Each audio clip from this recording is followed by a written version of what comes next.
Grief is not the end of your story, it's the beginning of a new chapter. Welcome to the Empower Grief Journey podcast. I'm your host, Chris Mamone, and I'm the founder of the Empower Grief Journey coaching and podcast platform. Each episode brings real conversations with people from around the world who have navigated grief and discovered the strength to create new and inspired beginnings. You'll discover how to walk from loss to empowerment through powerful storytelling that will guide you towards a future fulfilled with courage and hope. Today, I have a beautiful guest with us. Her name is Diane Carbo. She's a registered nurse with over 54 years of experience and is the founder of Caregiver Relief and creator of My Vault, Vital Vault, an innovative personal health and life planning system designed to help families stay prepared for both everyday caregiving and life's unexpected emergencies. Diane has a complex grief story that I'm going to let her share with you guys today on today's episode, but I'm really excited for her to be a registered nurse in that side of the field with health and everything like that because she sees a different side of grief than many of us do in our life.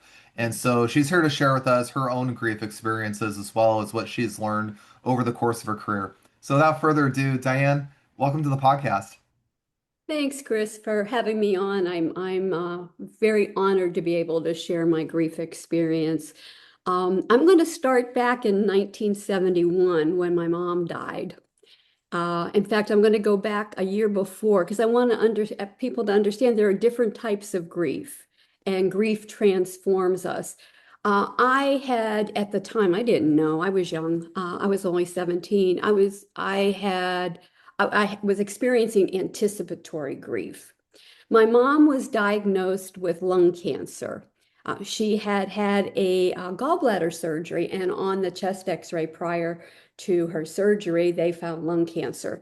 So I spent my senior year skipping out of school, and I was a really good kid, skipping out of school after lunch and going home early to help with cooking, cleaning, laundry. I'm the oldest of four, so I'm already a caregiver and took care of my mom. Um, my dad was a letter carrier, and he did not handle my mom's illness very well. So everything, her care and everything, fell on me. He went out and he worked. I'm an adult child of an alcoholic, but he was also a workaholic, and he would work two and three jobs to support us. So my mom had a thoracotomy, which is an incision in her chest, and it would have gallons of fluid just flow out of it at unexpected times. And I was the one that had to deal with all of it. I felt helpless, hopeless, and angry. Angry at God, angry at my mother. My poor mom, she had a chronic cough after she had her surgery. And I just thought, oh, if only that cough would go away. The other complication to this is my dad never let us say the cancer word. And we weren't allowed to talk about death and dying or illness or how we felt. And the men from that era, the World War II era, they just didn't talk about those things. And it had a terrible effect on me. I suffer not only from complicated grief, and my grief is with me every day. But I want people to know there's grief and there's grieving. Grief Mm. is that emotion, that strong emotion when you realize you've lost the person that you love so much. Grieving is something you do over time and it stays with you. It just changes how you feel and how you act. It also, grief for some people causes a form of PTSD, which I didn't realize. I'm learning this years, decades later. And it helped me to understand what I was going through and why I did. My grief changed the relationships in my life, and it also changed how I approach relationships. Um, for example, I became the mother to my brothers and sisters while I was in nursing school. And, I had to be, they used to feel bad when they'd say that you're a bossy know-it-all sister.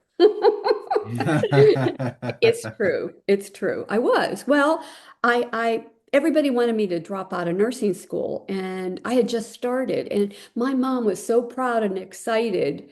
So I moved home. So while, from nursing school and became like a semi-parent because I'd get up at 5 o'clock in the morning, drive to nursing school. I had to be at the hospital 3 days a week at 7 a.m. So, and then I stayed late at school to do all the paperwork, the care plans and things when you're learning that you have to do. And I come home. So I would always leave a very detailed list of who did what. Bob, you do this, you do that. And I would leave recipes for them and give them step-by-step instructions. So everybody in the family learned to cook. They also, and we also learned how to do laundry as a team. So, but that it did impact my relationships with my siblings because um, I'm estranged from all my siblings because they resent the fact that I was a mother role, and it's hard. But so my mom dies. I want you to know that she beat cancer. She was in the doctor's office, and the oncologist told her, "Louise, you beat cancer," and she was so excited.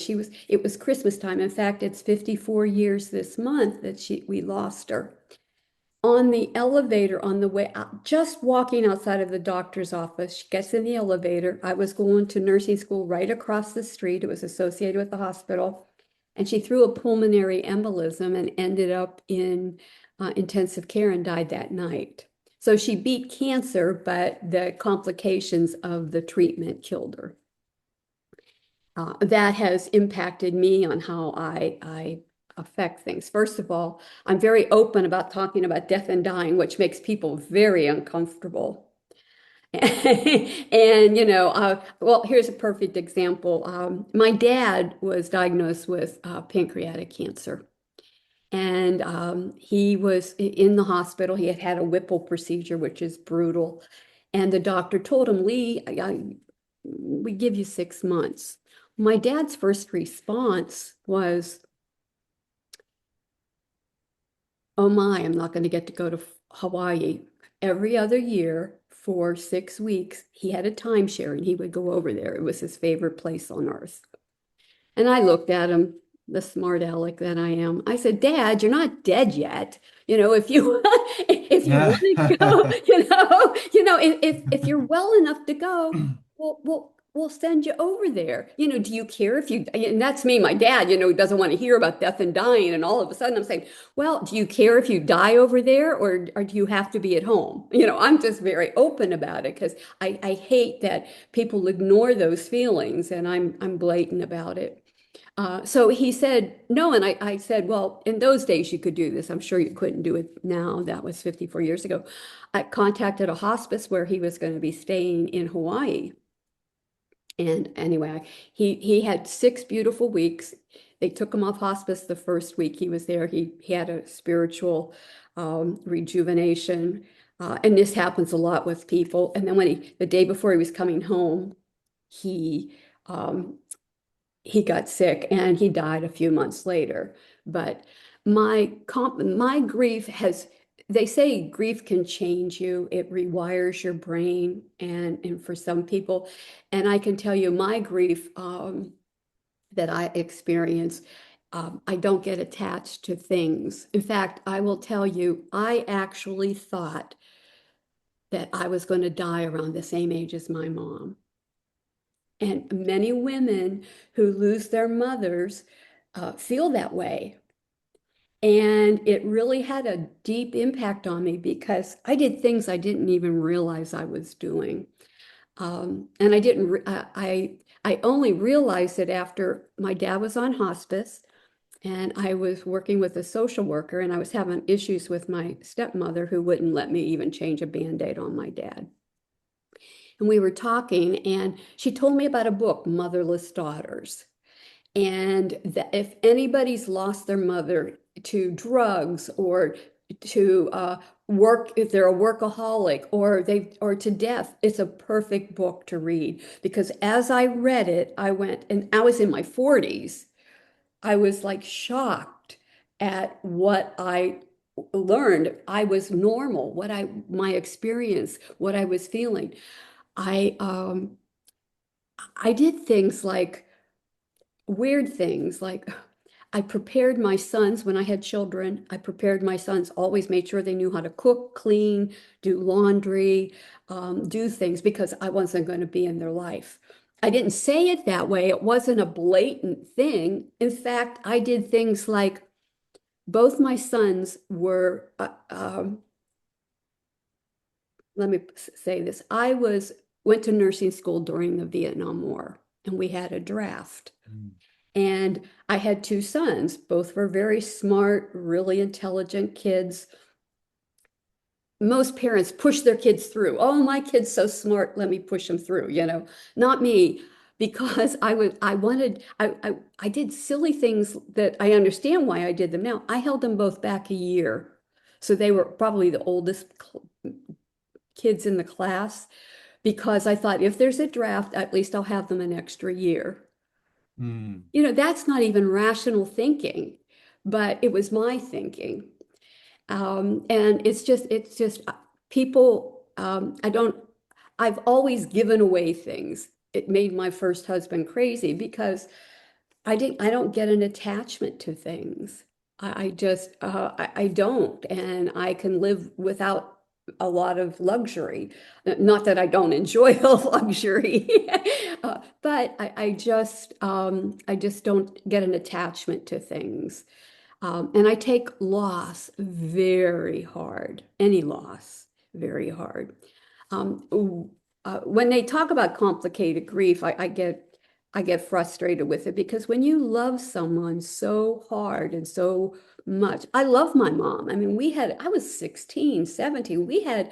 I had a good relationship with my mom. There's girls that hate their mom and my mom wasn't that kind of a mom. She was just, we always had all the kids in the neighborhood over to our house. She let me have these huge, crazy parties at the house where I would spend weeks creating a nice decorations for in the basement. And well, she liked it because I cleaned the floors and I I made it look nice, the basement. But she'd let me have parties and um, she just, in fact, a silly story. I was just thinking about this. I went up we lived in Allegheny County near the Allegheny County Airport in Pittsburgh. And I went up and I was walking up there and I met these guys. They were Civil Air Patrol members, young guys. Their whole troop came down to my house for a party. My mom let us. She didn't care. We weren't drinking, we weren't doing drugs. We were just, having a good time, kissing games and music. So Yeah. I love my mom, but my grief I grieve all the time. In fact, from Thanksgiving to after the holidays, I dread the holidays. I do. I've always dreaded them because my mom made them so special, and I really tried to make them special for my sons as well. But there's always been a sadness in me, and uh, and it's okay. It's okay. I don't feel like I'm not crying all the time. I'm not, it's just that there's times when I say, I wish my mom was here. Even now, 54 years later. And I've So, lived 30 some years plus. I'm 72 right now. And so obviously I didn't die young. So, Diane, I wanted to ask you this question, a big one, by the way, because it sounds like you grew up a lot in the generation that my grandparents grew up in. And that generation, I don't think, was really taught much about emotional intelligence. They weren't really taught much about how to feel, how to express themselves. It was a very different way of life. And I like to preface that by saying today, we have access to the internet, we have access to books, we have access to psychologists, we have resources all over the place at our fingertips. But that generation back there had the opposite experience. They did not have all those tools at their beck and call, and it was very much more of a survivalist environment than where we Yes. are today. What was it like for you when you lost your moms? It sounds like that support structure there to process grief and understand it really wasn't there, and you had to navigate it by yourself. What were some things that transpired out of that grief process for you that helped you navigate that? Well, one of the things that surprised me is my mom was like the baby sister of her big Irish family, and I had lots of cousins and aunts and uncles, and we always did things together on weekends. I mean, and we always had family. I think that the first thing that surprised me was I felt abandoned by everybody except my grandma Smith, my dad's mom. Nobody asked, can they help with laundry? Nobody asked, could they bring meals for the kids so that I could go to school? Um, so I've learned my coping mechanism is not to depend on anybody for anything, and that's not that's not help. It did. I think that it really hurt, and it still hurts to this day that nobody reached out to me to see how I was doing and how the kids were doing. And that's something I learned. But I also learned that um, I I I also learned that you have to talk about this stuff because it's like Pandora's box. If you keep stuffing your feelings into and not expressing them, there's going to be one day where one too many emotions goes into that box and it opens up and it's ugly and you never get over it. Um, you just have to spew. So I allow myself when I have these moments of grieving, like the holidays. I know December 17th is the day my mom died, and that's always a hard day for me. But I let myself remember her. I let myself um, have fond memories of her. Um, I couldn't agree more with you about the holidays being a hard time for a lot of us who've gone through loss. My one of my coaching clients had her father pass away on December 17th. And that's a little ironic to talk to you about that day. I myself lost a child in September 3 years ago, and so the holidays for me in particular, I have a very hard time with it. And I share a lot of compassion and empathy for you because it's hard for us to see the world go out in normalcy with celebrating and all the fun, festive things, but we're oftentimes reminded about these hard losses we have, like you brought up about losing your mom. And I think it's even more harder when you talked about that fallback to not trust people or not depend on other people. My grandfather had a saying all the time of saying, "Don't be beholden to people." He said that a lot growing up. Um, and in wow. many ways, it's stuck with me in a lot of ways, but I've also, like you brought up, it also isn't very healthy in some regard too much because the reality is that we are human beings that need connection and we do need support. And it's important for us to recognize that I think by not depending on other people, it can become harmful at a certain point, whether that's emotionally or mentally or otherwise. But to allow ourselves to figure out, well, who are those safe people that support us? Who are those people that say, hey, I know this is a really hard time of year for you. Could I hold some space for you to express your grief or express how you're feeling? Not to judge or even communicate, but just to say, I'm here to hold space for you, whatever way I can support you. Exactly. The other thing I learned is express your emotions, and I literally, Chris, got fired from a world-renowned cancer center because I told a young woman that she should consider hospice. Oh, And wow. they don't do that in the cancer centers because it skews their numbers and stuff. So Hmm. yeah, and she did go on hospice the next day, but I got fired for bringing it up. And you know what? It was okay. I did what I felt that I needed to do because everybody was, in the cancer centers, they were ignoring it. You don't talk about death and dying. And that's what I think that's why I acted out in a way because I have been around, my dad, who's, we couldn't talk about my mom death and dying and how it impacted me. And then I ended up working in a cancer center and I'm around people and nobody talks about death and dying. I'm like, how could that not be? But I'm glad you brought that up because my grandfather had terminal cancer. He got a rare one that 4% of people get a year. It's one that they don't even have treatment for. And I remember this one guy in the cancer center when I went with him to the UW Medical Center in Seattle. And this guy they were both drinking this like Kool-Aid looking stuff for radioactive Yes, isotope yes. something. Uh-huh. And the guy looked at my grandfather and said, bottoms up. And I was going, this is really weird here to be in a cancer place. And this guy's just acting like it's happy hour at 5 o'clock. And Yep. so I got to talking to him. I said, hey, just curiosity, what are you here for? And he said, oh, I've got leukemia, such and such thing. And I said, oh, I'm really sorry to hear that. And he goes, I'm not. And I said, what do you mean by that? And he goes, here's the thing, man. I don't have to pay my medical bills because I'm gonna die anyway. And I was going, oh my Lord, this guy is just like, it's just really weird to hear somebody talk about their own mortality with just Yes, total freedom. yes, And yes. this guy told me very simply, he said, I got told I'm gonna die if I go off chemo. If I stop all treatment, I die. And so he said, I'm in a place where it's damned if I do, damned if I don't, die or don't. He said at the end of the story, I'm getting married at the end of this year. I'm living my life. And I saw the happiness on this guy's face, and I said, Yes. those of us walking around life acting like we got problems, this guy over here is literally sitting on the edge of death, and he is happier than all of us. Hey, like my dad, I said to him, "You're not dead yet. You want to go to Hawaii? We'll get you to Hawaii, And I laugh now because when my dad come back, my dad, he was the short guy, 5'6", 5'7", and he had short man syndrome all the time, grumpy, growly, and he when he was laid out for the wake, he had a Hawaiian shirt and a lei. Go, Dad. I said, "Oh my God, who are you?" But it was nice that he got to that point. But and we did talk about death and dying with him because I wasn't going to let him get away with what he did to us about my mother.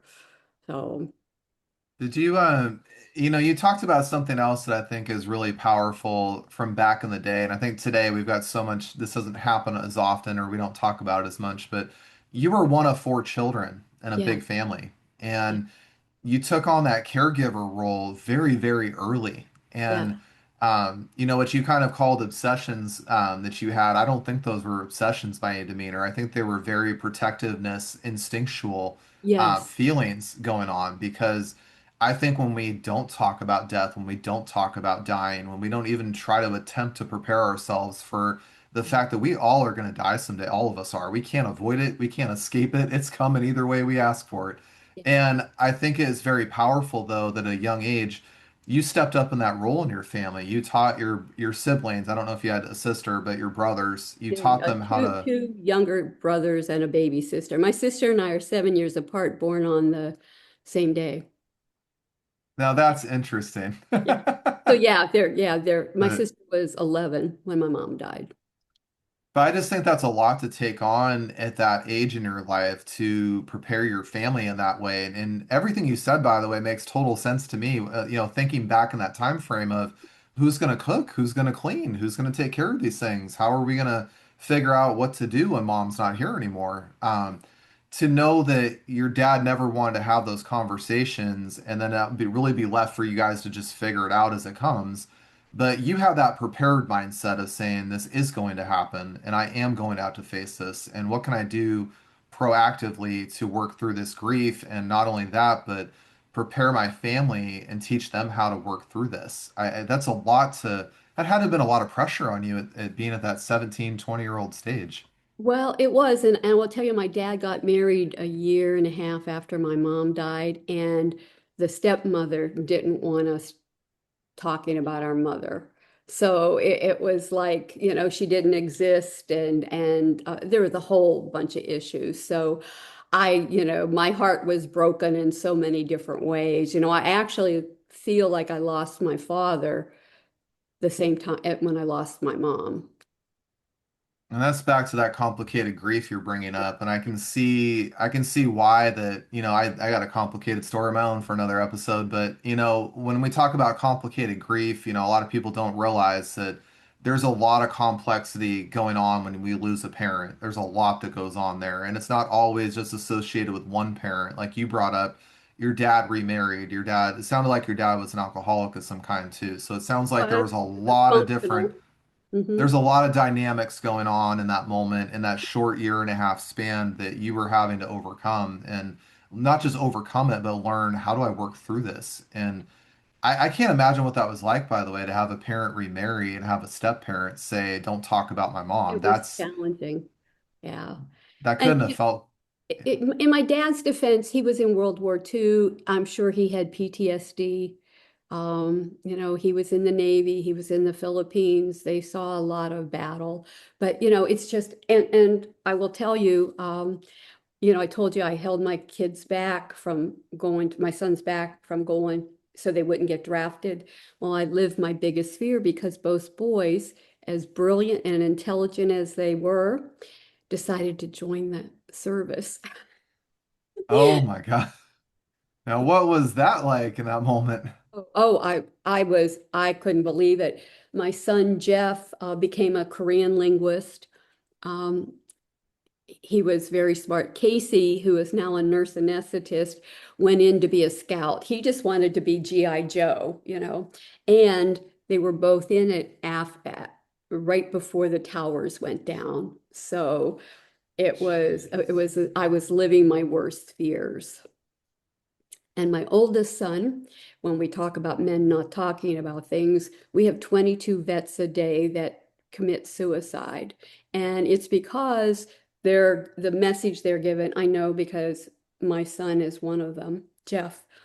Um, they are given a message, you should have come home in a body bag. They are discounted, treated badly, and that's a story for another day too. But the way I approach things has always come back to my mom and what I went through with her. And I don't know if you had this issue, Chris, but I have a lot of people just they avoid you after a death for so long. I don't know if they don't know. And it's happened with my mom and my son.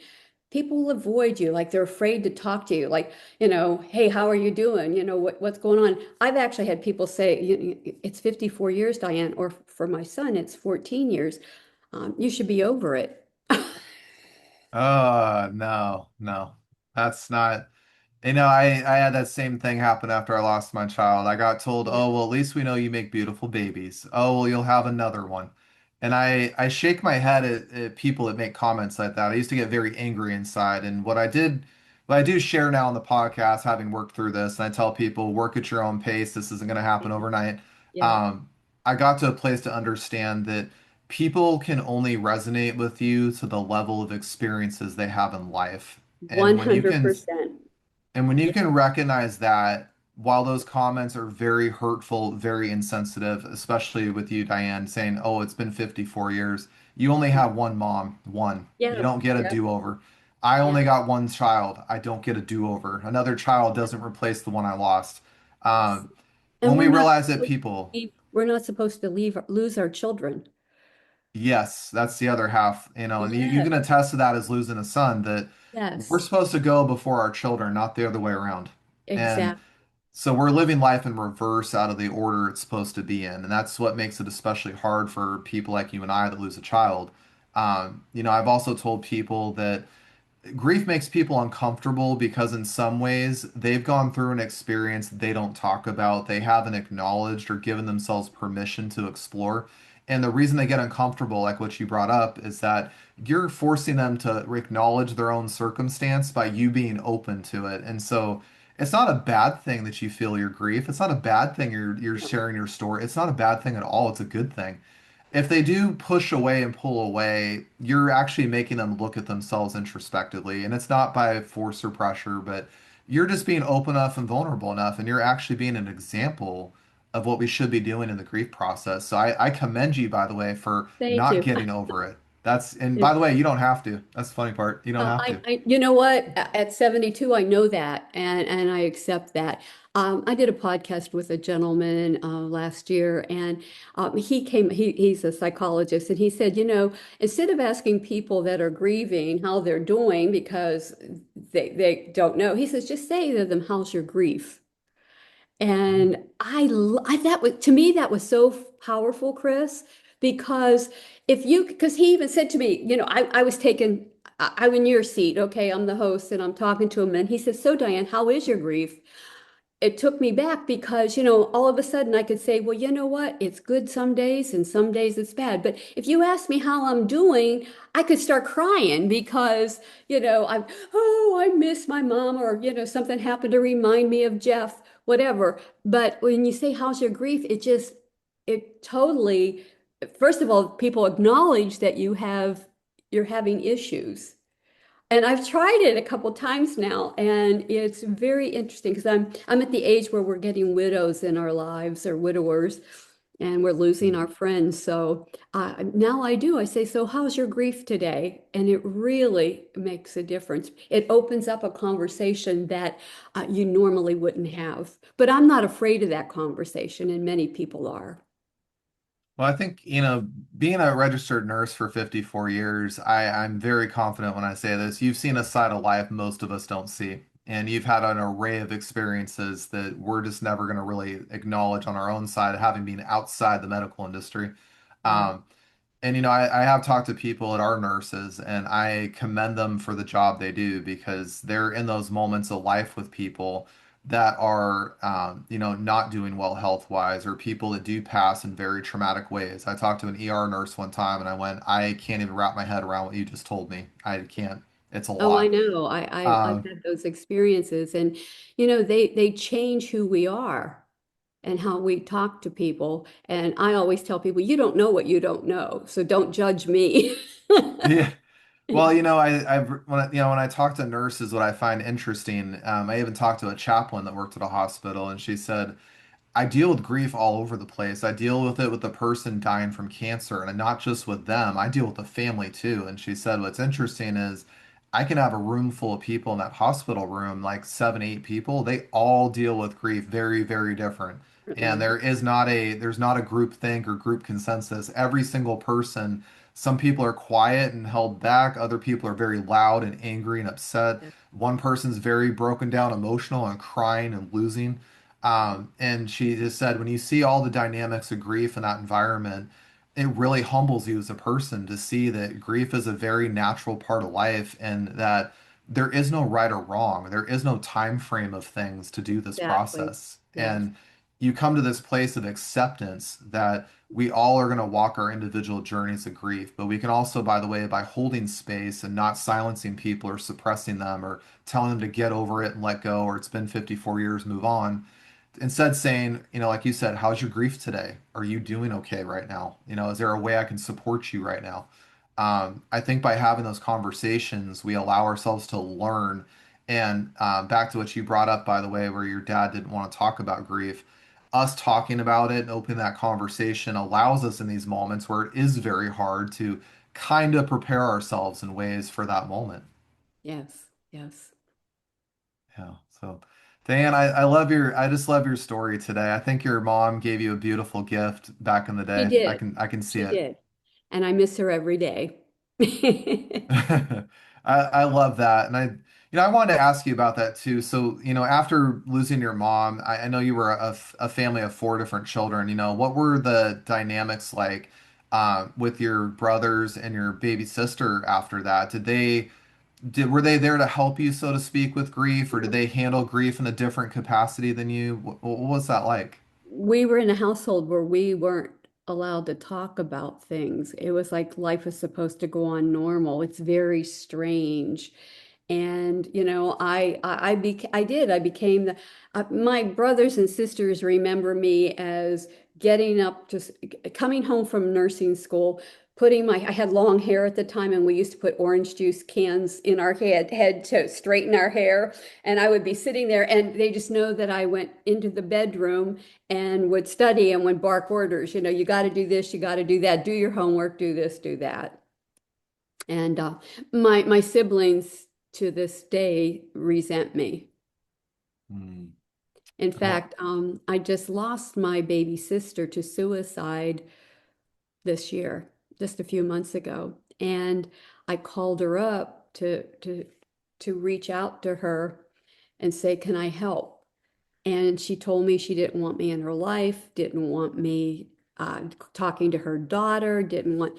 And when she died, um, she actually had her obituary written and she left me and another brother out. It's just she had so much anger. And I attribute that to we didn't talk about a lot of things. And I've always been like a mother figure to her. And there got to a point where she resented that and she couldn't work through it with me. She just couldn't. And it makes me sad. And my other brothers don't talk to me either. So that's hard.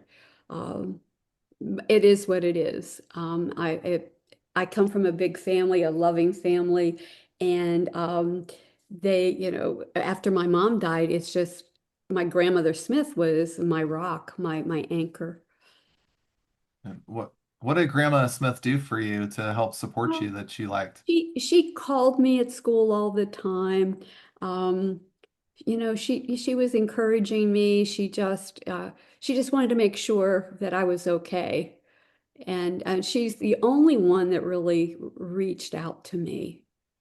I know people thought, oh, she's busy. We didn't have mobile phones and stuff then. In fact, to get me in nursing school, I had to be in my room. If I was in nursing school, I had to be in the hallway to hear my name being called over the overhead to say there's a phone call on line, whatever. But I was only in nursing school in the dorms for for the first 3 months. Then I moved home. So I didn't have the real experience of, being a wild, crazy teenager. I didn't have that. I've always been the old, responsible, boring old soul.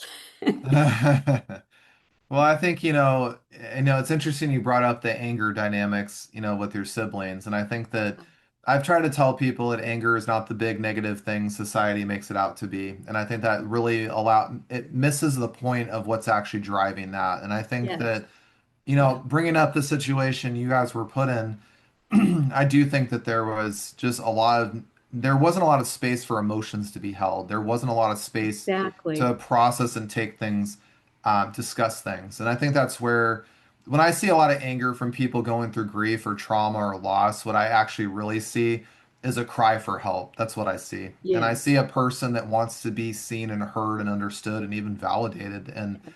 that's where I always try to tell people. I had a coaching call one time with a client where she kept saying, I feel crazy. And I said, You're not crazy. You're processing things right now. And we need to take away the label crazy to I'm processing my hurt and get over that direction. But I do think that, maybe that environment just wasn't conducive to allowing you guys to process your grief. I think that's the core where that anger came from. And Oh, absolutely. I'll tell you how different we all have different perspectives, Chris. I got married and moved away and I was bringing home my sons. Um, and I was so excited because I had been going to adult children of alcoholics and Al-Anon groups. And I had learned about Bradshaw and the family and his readings and courses. So I bought everybody in my family because I'm saying my dad's a functional alcoholic, but he's still an alcoholic, and we're adult children of alcoholic. And not one of my siblings thought my dad was an alcoholic.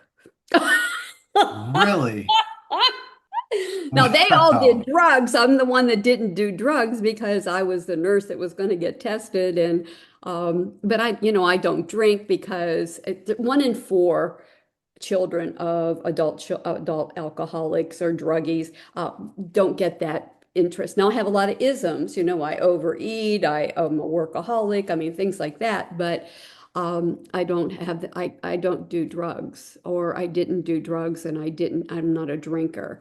But they couldn't relate. My sibling said, "You're crazy." I think you just chose a different grief path, honestly. I think Yeah. you chose a different path, and that's okay. Nothing wrong with that. Yeah. But that's what I try to tell people about grief is that grief takes us on this journey that is very unknown, very uncertain. We're dealing with a lot of emotions, a lot of repressed feelings. We're dealing with the loss of our life that we used to have. We're also re-identifying ourselves in certain ways. And There's people out there. I've seen it. I've talked to many people that got into drinking and drugs, and not because they wanted to or they were a problem like everybody sees it as. I Yes, saw a hurt person looking to get rid of pain. That's what I saw. And 100%. Yes, and yes. I wish we could get that view in society shifted that way because I think that if we were to see this as a hurt person crying for help, as I've said, Hmm. somebody that's looking for an outlet, give them a safe one. Show Yeah, them that they don't have to resort to these other things to resolve that problem, but they yeah, can find support. They can find someone that's willing to listen and walk beside them. I think we can really, that's why I have this podcast. I'm trying to show people that there is no one way to grieve. There's no right or wrong way to do it. There's not Chris's way or Diane's way. It may not work for you, but right. there may be something inside those stories, one or two things that can help you navigate your own journey and figure out what that path forward is for you. Yes, Um, and I get excited to watch people find that. yes. Me too. Me too. Oh, Yeah. Well, Diane, I just want to say it's been a real pleasure to get to talk to you today. I know we had to put this off a couple times to schedule things, but I'm really glad we got to have this conversation. And I just want to say, I do think your mother gave you a beautiful gift in life, a gift I can see of kindness and empathy and helping other people. And I think that your 54 career year in nursing really demonstrated that. thank you. I think my mom gave me a good gift too. Yeah. Yeah. Well, I wanted to ask you if people from this podcast are listening and they want to reach out and connect with you, do you have any websites or social media that they could connect Yes. with you on? I have a website, caregiverrelief.com, and I support aging seniors and to age in place. And I also help the family caregivers navigate um, the medical delivery system. And with that is the myvitalvault.net, which is a system of life organization for those with chronic illness, disabilities, and aging seniors. For those of you guys listening today, when you get done listening to the podcast, I will have the links to Diane's websites available in the show notes. So if you guys want to reach out and connect with her, certainly do so. I'll make that easy for you guys. Diane, I just want to say thank you again for being a guest on today's show. Well, thank you, Chris, and maybe I'll get you on my show. That Have a would be good day. fun. Yeah, yeah, yeah. I want to thank all the listeners for joining Diane and I on today's episode of the Empower Grief Journey. If this episode resonates with you, please share it with somebody you know who could benefit from Diane's story. For more episodes that are designed to empower you and support you, visit empowergriefjourney.com. You can find us on Apple and YouTube.